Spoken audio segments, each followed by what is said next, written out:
امام احمد، ترمذی اور ابو داود نے سیدنا سعد بن ابی وقاص رضی اللہ عنہ سے روایت کی ہے کہ انہوں نے سیدنا عثمان رضی اللہ عنہ کی شہادت کے فتنے کے وقت فرمایا، میں گواہی دیتا ہوں کہ رسول اکرم صلی اللہ علیہ وسلم نے فرمایا تھا، ایک بہت بڑا فتنہ رونما ہوگا، اس میں بیٹھنے والا کھڑے ہونے والے سے بہتر ہوگا اور کھڑا ہونے والا چلنے والے سے بہتر ہوگا اور چلنے والا دوڑنے والے سے بہتر ہوگا۔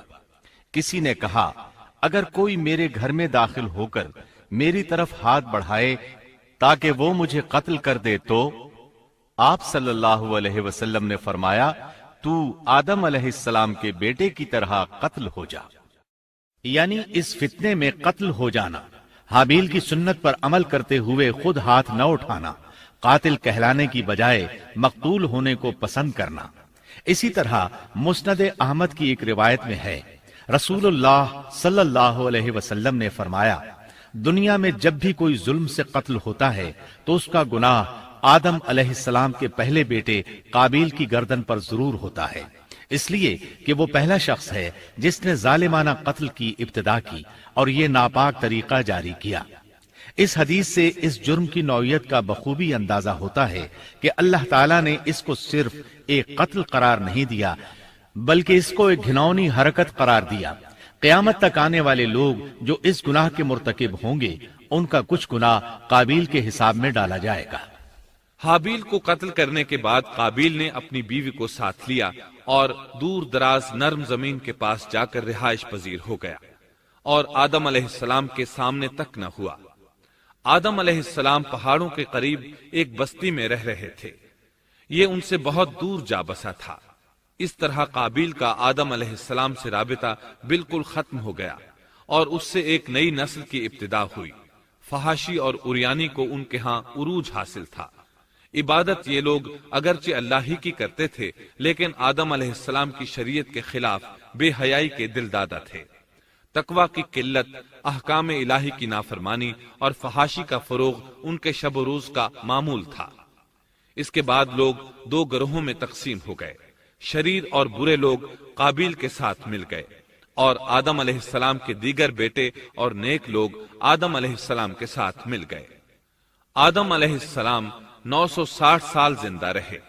ان کی کل عمر تو 1000 سال تھی لیکن 40 سال کم کر دی گئی۔ سیدنا ابو ہریرہ رضی اللہ عنہ بیان کرتے ہیں کہ رسول اللہ صلی اللہ علیہ وسلم نے فرمایا، جب اللہ نے آدم علیہ السلام کو پیدا فرمایا تو ان کی پیٹھ پر ہاتھ پھیرا، اس طرح قیامت تک جتنے انسان پیدا ہونے والے تھے ان کی روحیں وجود میں آ گئیں۔ پھر ہر انسان کی آنکھوں کے درمیان ایک نور رکھ کر آدم علیہ السلام کے سامنے پیش کیا۔ انہوں نے پوچھا، یا اللہ یہ کون ہے؟ اللہ نے فرمایا، یہ تیری اولاد ہے۔ ان میں سے ایک کی پیشانی کی چمک آدم علیہ السلام کو بہت اچھی لگی۔ انہوں نے پوچھا، یا اللہ یہ کون ہے؟ جواب ملا، یہ تیری اولاد میں سے بہت دور جا کر ہیں، ان کا نام داود ہے۔ پوچھا، ان کی عمر کتنی ہے؟ فرمایا 60 سال۔ آدم علیہ السلام کہنے لگے، یا اللہ 40 سال میری عمر میں سے ان کی عمر میں شامل کر دے۔ اس سلسلے میں دوسری روایت یوں آئی ہے، جب آدم علیہ السلام کی روح قبض کرنے کے لیے فرشتہ آیا تو وہ کہنے لگے، میری عمر میں تو ابھی 40 سال باقی ہیں۔ اس وقت ان کی عمر 960 سال تھی۔ انبیاء اپنی عمر سے واقف ہوتے ہیں۔ فرشتے نے کہا، کیا آپ کو یاد نہیں آپ نے اپنی عمر کے 40 سال اپنی اولاد داود کو ہبہ کر دیے تھے؟ رسول اللہ صلی اللہ علیہ وسلم نے فرمایا، چونکہ آدم علیہ السلام نے انکار کیا تو ان کی اولاد بھی انکار کی عادی ہے۔ آدم علیہ السلام خود بھول گئے، ان کی اولاد بھی بھولتی ہے۔ آدم علیہ السلام نے خطا کی، ان کی اولاد بھی خطا کرتی ہے۔ حابیل کے قتل کے بعد اللہ تعالیٰ نے آدم اور حوا علیہ السلام کو اس کا نعم البدل عطا کیا۔ اس کا نام انہوں نے شیس رکھا۔ شیس کا مطلب ہے اللہ کا دیا ہوا تحفہ۔ حابیل کے قتل پر آدم اور حوا علیہ السلام دونوں بہت غمگین ہوئے، اس لیے اللہ نے بدلے میں انہیں شیس علیہ السلام عطا فرمائے۔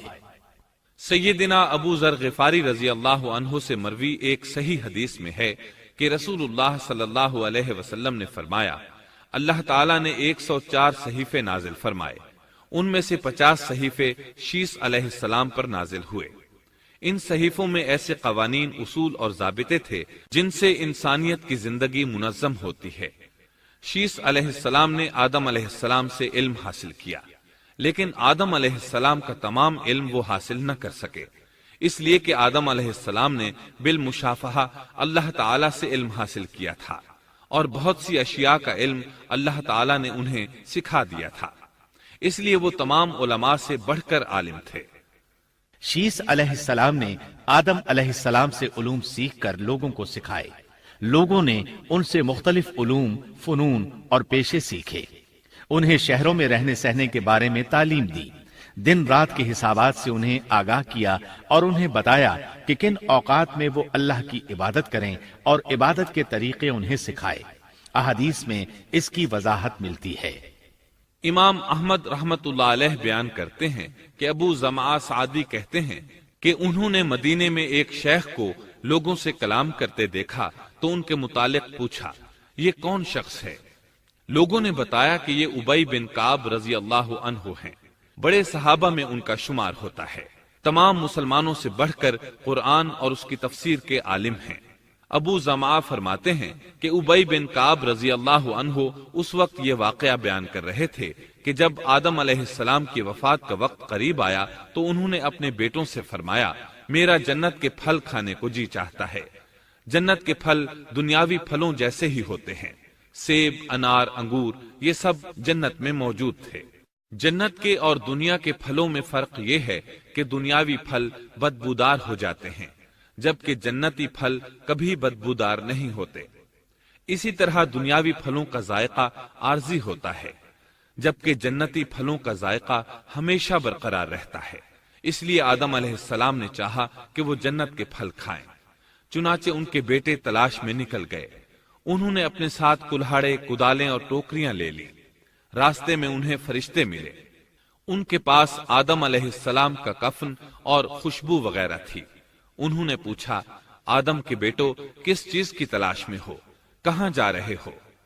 انہوں نے جواب میں کہا، ہمارے والد مریض ہیں، انہیں جنت کے پھلوں کی خواہش ہے۔ فرشتے ان کے سامنے انسانی شکل میں آئے تھے، ان کی بات سن کر بولے، واپس جاؤ، تمہارے والد فوت ہونے کے قریب ہیں، اب ان میں اتنی طاقت نہیں رہی کہ پھل کھا سکیں۔ جب فرشتے آدم علیہ السلام کی روح قبض کرنے کے لیے آئے تو حوا علیہ السلام نے انہیں پہچان لیا۔ وہ بلند آواز سے آدم علیہ السلام کو پکارنے لگی، ان کے ساتھ چمٹ گئیں۔ آدم علیہ السلام بولے، مجھ سے الگ ہو جاؤ، پہلے بھی مجھے تمہاری وجہ سے مصیبت پہنچی تھی، میرے اور میرے رب کے فرشتوں کے درمیان سے ہٹ جاؤ۔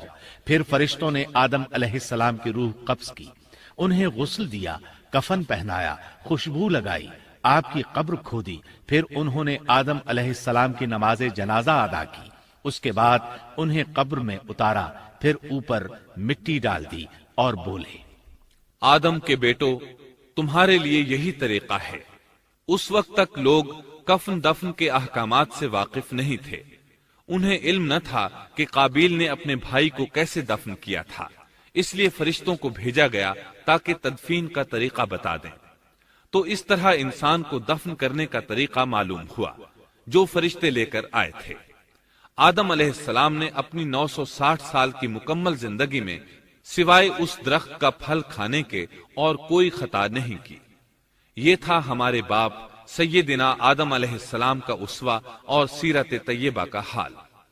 آپ کی وفات کے 1 سال بعد حوا علیہ السلام بھی وفات پا گئیں۔